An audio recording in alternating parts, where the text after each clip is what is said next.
કેરીનું નામ લેતા જ ભલભલાના મોઢામાં પાણી આવી જાય.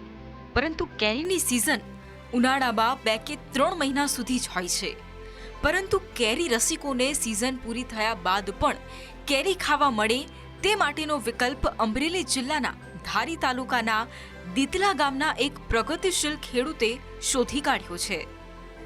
કેરીનો પાક છે ચોમાસામાં પૂરો થઈ જતો હોય છે, પણ ધારી ગીરના દીતલા ગામના પ્રગતિશીલ ખેડૂતે 12 માસી કેરીનો છે તે પાક વિકસાવ્યો છે. અને આપણે સીધા દ્રશ્ય બતાવવા માંગે કે દીતલા ગામના ખેડૂતે પંચરત્ન કેરી છે તે વિકસાવી છે. ને આ કેરી છે તે 12 માસ આવે છે. ને આ કેરીનો પાક છે તે કેસર કેરી તમામ કેરીનો પાક પૂર્ણ થયા બાદ આ કેરીનો ફાલ આવે છે. અને જન્માષ્ટમી અને દિવાળીના સમયમાં આ કેરીનો પાક પાકે છે. ને આ કેરીનો ભાવ પણ ખેડૂત સારો એવો મેળવી રહ્યા છે. અને 400 રૂપિયા જેવો ભાવ ખેડૂતો છે તે કેરીનો ભાવ મેળવી રહ્યા છે. અને ખેડૂતોને આ કેરી જોવા બારથી પણ લોકો આવી રહ્યા છે.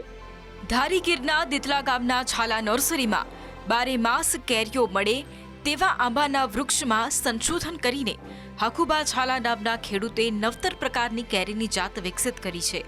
હકુભાઈ છાલાએ તેમના આંબાના બગીચામાં પંચરત્ન કેરીની જાત વિકસાવી છે. તેમનો દાવો છે કે આ પંચરત્ન કેરી કેસર કેરી કરતાં પણ સ્વાદમાં વધારે મીઠી છે.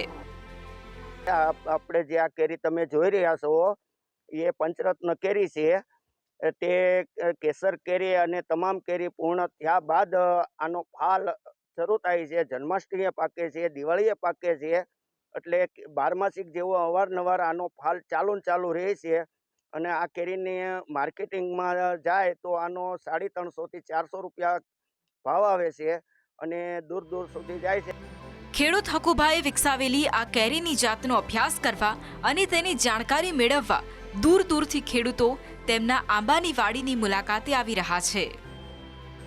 ચોમાસા પછી પણ કોઈ કેરી એવી હોય કે જ્યાં આગળ તમને જોવા મળશે, એટલે અમને માનવામાં નહોતું આવતું. પણ જ્યારે અમે અહીંયા ખાંભા ગામના દીતલા ગામમાં જ્યારે અમને જાણ થઈ કે આ કેરી અત્યારે છે અને ઝાલા ફાર્મ હાઉસ છે, નર્સરી છે, જ્યાં આગળ અમને કેરી જોવા મળી.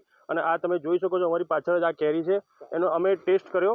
અને અત્યારે એ ટેસ્ટ ખરેખર બહુ સારો છે. અને જે આનો ભાવ જે છે એ 400 રૂપિયાની આસપાસ જે ખેડૂતો છે એ અમને કહી રહ્યા છે. આ કેરીની વિશેષતા એ છે કે પાકી ગયા પછી પણ આ કેરી 10 થી 15 દિવસ સુધી બગડતી નથી. આવનાર દિવસોમાં કેરી ઉનાળે જ પાકે તે ભૂતકાળ થઈ જશે. દશરથ સિંહ રાઠોડ, ન્યૂઝ કેપિટલ, અમરેલી.